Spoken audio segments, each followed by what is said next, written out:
الحمد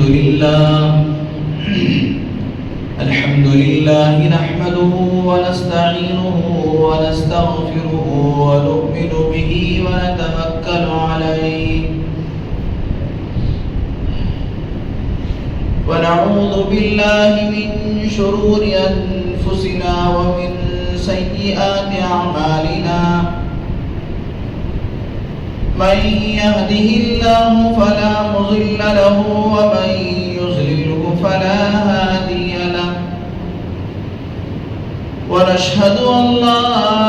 إله إلا الله وحده لا شريك له ولا نظير له ولا مشير له